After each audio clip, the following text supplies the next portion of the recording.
East New York Industrial Business Zone is located between the Brownsville and East New York community districts. This land was once home to the Canarsie tribes. We acknowledge their historic claim to this land and respectfully join the East New York Community Land Trust campaign to put, quote, public land in public hands. This campaign is one that supports the right of Black and Brown communities to benefit from the many vacant lots that are currently under the ownership of city agencies. Looking at this neighborhood from above, we see how it has been shaped through time by a series of transportation infrastructures. The Long Island Railroad and the AC trains run east-west through Broadway Junction, and the L train runs north-south along Van Sinderen Avenue. This IBZ has been a historic manufacturing zone, and as per a 2016 EDC report, it hosted 250 businesses and 3,000 jobs. These include auto body repair, metal fabrication, crane hoists, and other businesses that tie directly to the construction trades. So, the East New York Community Land Trust, in partnership with the university, seeks to take control of 7 city-owned properties in this area and to rethink the nature of manufacturing.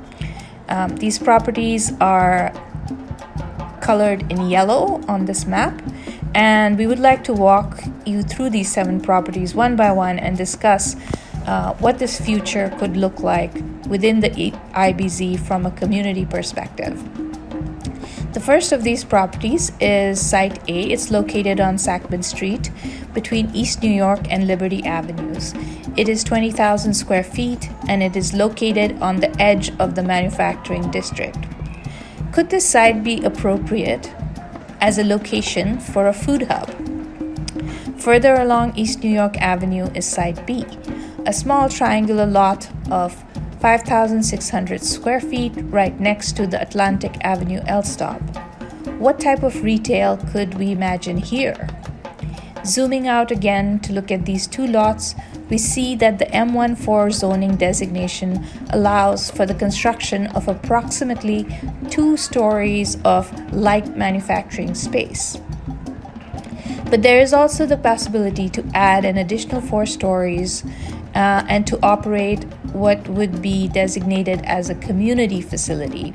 This could include structures that house education, health, cultural institutions, etc. However, it is this loophole that has allowed for the proliferation of larger scale transitional housing in the industrial business zone. In this view, we see the 3 housing units that were constructed fairly recently on Junior Street, as well as the large bus depot in the foreground. Zooming out again, we move to the second cluster of vacant city-owned lots in close proximity to the university headquarters. At the corner of Glenmore and Schneidecker Avenues is the monumental Shepard and Aronson building. Once a metal fabrication shop, it is currently occupied by the Narcotics Division of the police. This entire block has several different vacant lots that belong to the NYPD and are currently being used by them to park their cars. Lot C, at 7,400 square feet, is the 3rd site under consideration by the East New York Community Land Trust. What can we imagine for this space?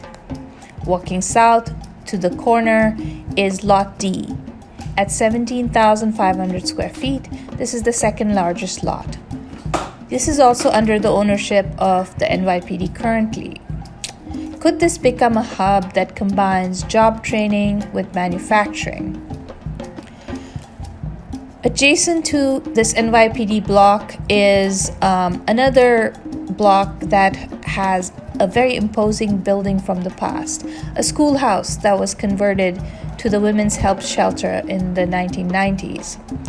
The lots E and F are on either side of the structure. Is it possible to build more holistically an infrastructure of health and wellness on this block? The 7th vacant site on the corner of Glenmore and Schneidecker. Could this become a makerspace directly connected to the art and makerspace thinking already initiated at university? Looking once more at this cluster of vacant properties, there is the same potential for light manufacturing, 2 stories, and community facility, an additional 4 stories as per the zoning. Together, this cluster could be networked to create a synergetic environment that creates opportunity to envision a more vibrant future for work, health, and play. In moving forward towards this future, however, we need to look back at the history of this neighborhood, where a lot has been demolished, displaced, and erased. The Long Island Railroad substation at the edge of the IBZ is a relic from the past that can be saved.